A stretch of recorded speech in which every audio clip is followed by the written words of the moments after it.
So welcome to the second conference on artificial intelligence and applications. My name is A.ELMEHDI, and I'm a PhD student at Hassan University. So before I start, I want to thank the committee for accepting my paper or my communication to be presented during this conference. So the title of our presentation is Investigation of Settat Detection Using Artificial Intelligence. But really, we investigated the importance of capturing a larger number of pattern images in the extraction of the camera parameters during the calibration process. The presentation will be divided into three main sections. First, I will start with the background. Then I will talk about the flowchart of the proposed algorithm. And finally, I will share with you the result of our work. So let's begin. The serial reasoning is a process of depth reconstruction from two or more images of the same scene taken by two or more cameras. So this process is modeled on the human perception of the relief. Like we are modeling the work of our eyes. So the Z method is the most used method for camera calibration because in the field of computer vision, the first step is camera calibration. And during our founding, we use it's the first method that used a pattern, a 2D pattern, to correctly calibrate your camera. So during this work, our work was based on this method. And the camera calibration affects also the precision of vision measurement. So we can say that it plays a major role in the computer vision application. And during the elaboration of our code, we use the OpenCV library. Because the OpenCV library has, we can say that the models of the OpenCV library has the execution speed is fast, and it has the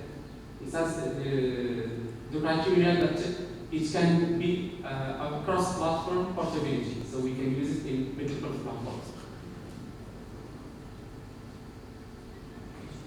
In our work, before we discuss this figure, in our work, we use as a coordinate system. So for the world coordinates, we use UVW, and the camera coordinate system is X, Y, and Z. And as you can see, we can, if we take a point view in a 3D world coordinates, we can project these points in the space into 2D points, and its coordinates is U and V. And the relation between the world coordinates and the pixel coordinates can be written in form of an equation. And this equation is divided into two parts. The first part is the extrinsic parameters. The extrinsic parameters, or as known as the camera pose, their role is what? They can define the position of the camera in reference to the framework. And if you take a look at this equation, we can see that the upper R is a 3x3 rotation matrix, and the upper T is a 3x1 translation vector. So we can. And this matrix is the M extrinsic, because the T and R are the extrinsic parameters. So we can see that we can model the coordinate from world coordinate to the camera coordinates. The second part of the equation is the intrinsic parameter.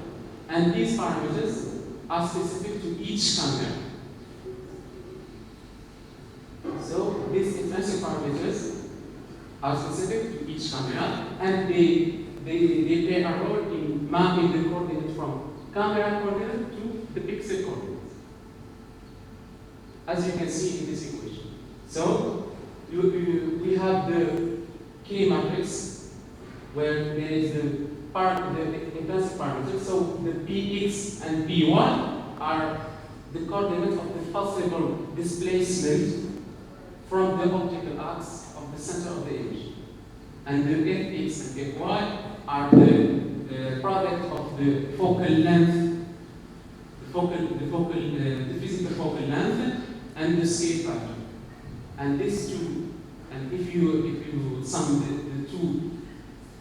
the two equations, we can map a point in world coordinate to the pixel coordinate. The proposed program has been tested on real data, so we didn't use a data set. We took our own images. The image resolution is 640 by 480 pixels. And the calibration target is a 2D chessboard pattern with 10 by 7 corner points evenly distributed.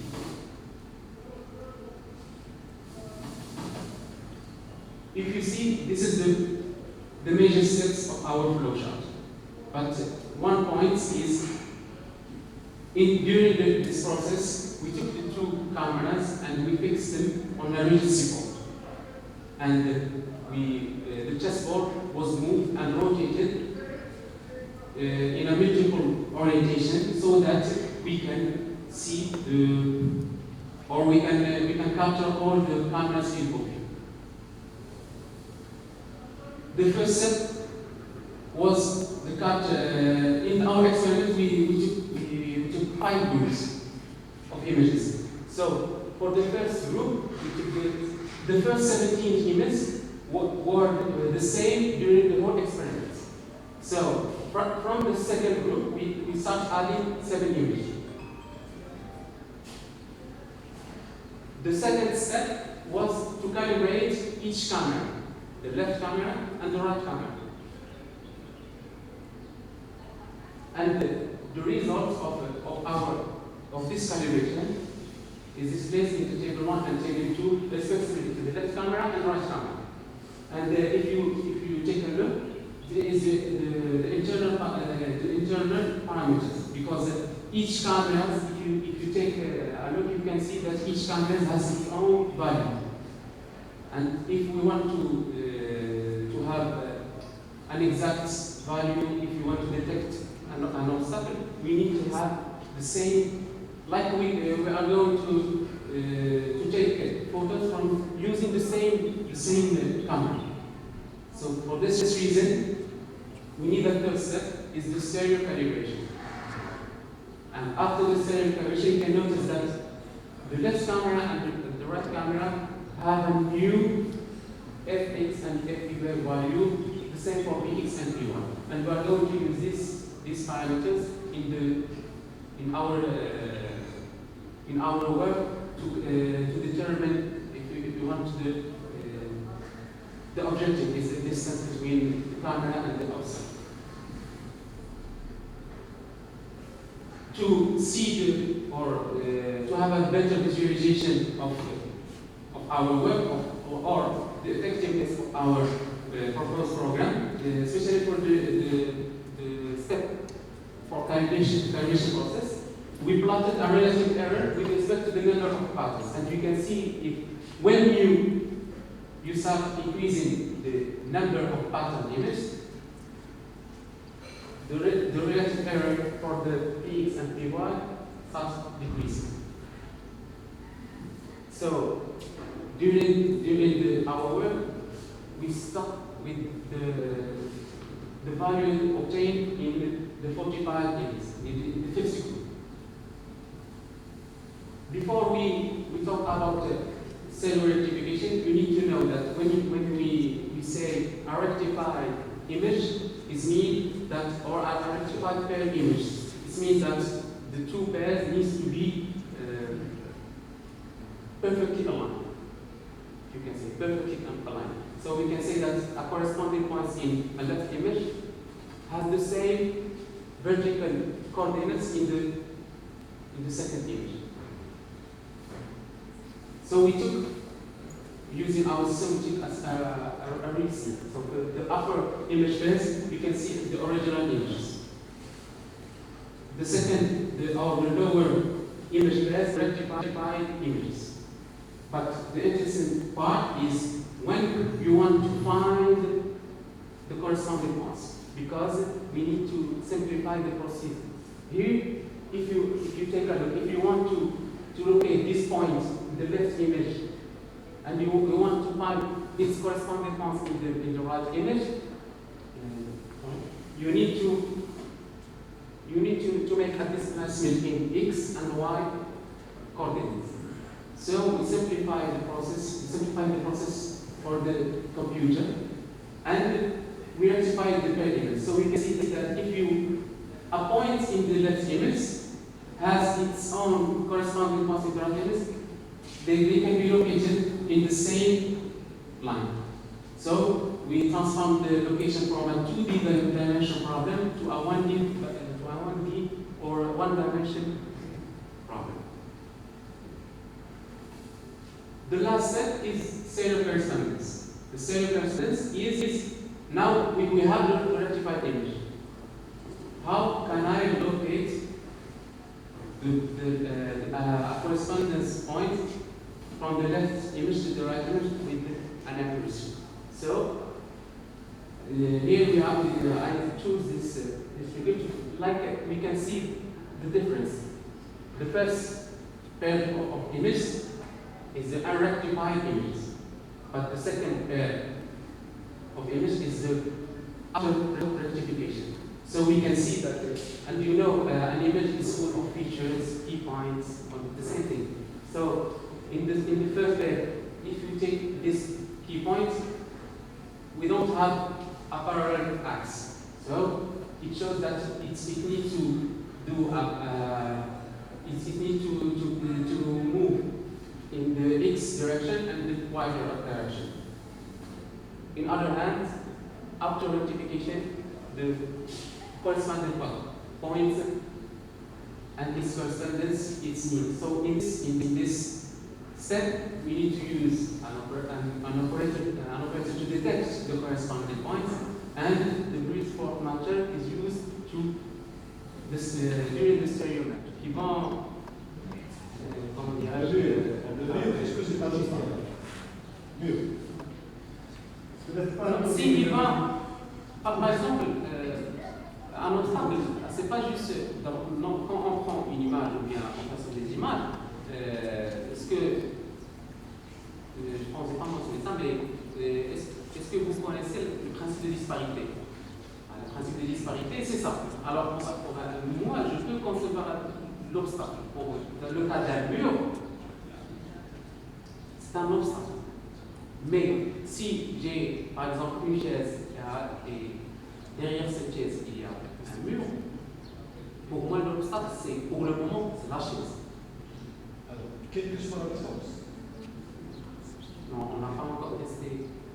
Normalement, la norme, c'est la réflexion des voies. Oui, parce que vous avez ici vous avez une scène. oui. D'accord? Et la scène, je peux voir que c'est un obstacle. D'accord? Il est là.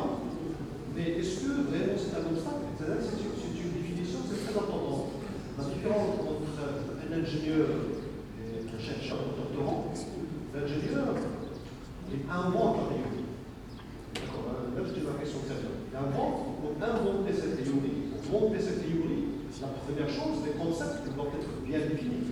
Pour moi, un obstacle, ça veut dire, si j'ai bien compris, la notion de distance, c'est important pour définir l'obstacle.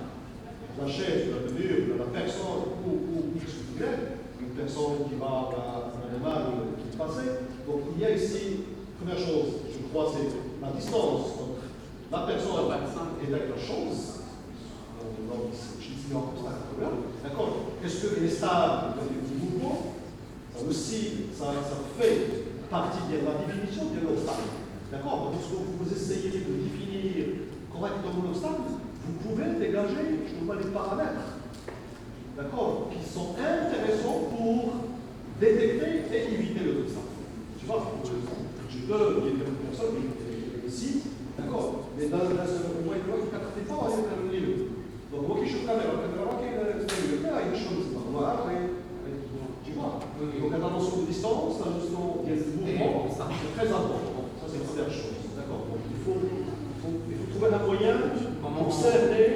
comment définir c'est là le théoricien, qui définit correctement les concepts.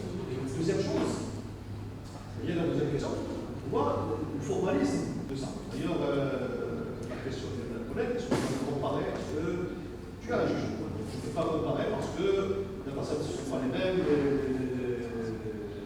la résolution de caméra c'est pas la même, et ainsi de suite, et ainsi de suite. Mais lorsque vous avez ici un formalisme, d'accord, ça veut dire, vous essayez par exemple ici de détecter avec je ne sais pas, le double, l'image, ce que vous voulez, d'accord. Pourquoi ils ont fait un travail, d'accord, et ils ont arrivé à le faire avec une précision bien définie.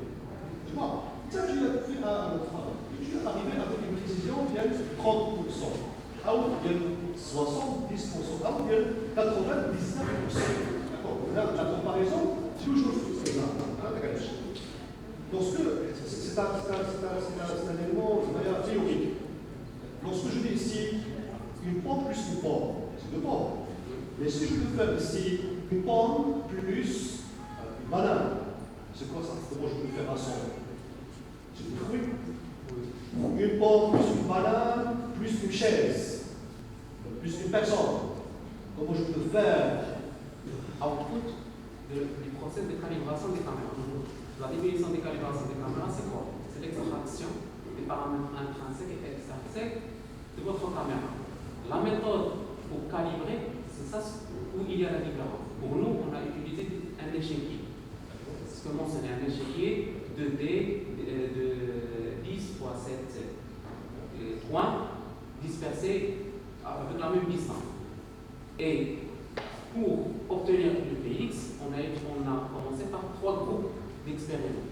Par exemple, la note, si vous cherchez sur Google pour calibrer une caméra, vous devez prendre au minimum 10 images de ce chéquier. Mais l'autre condition, c'est de modifier l'orientation de cet échiquier. La raison pour laquelle on modifie la position et l'orientation, c'est pour que les images couvrent le champ visuel total de notre caméra. Alors, on a commencé par le groupe 1, 17 images. On a fait l'extraction des paramètres, PX, PY, PX, PY.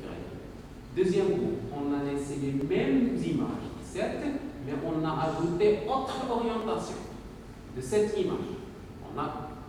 J'ai pris le nombre au hasard, 7, 5, le minimum, on garde les images initiales, les 17.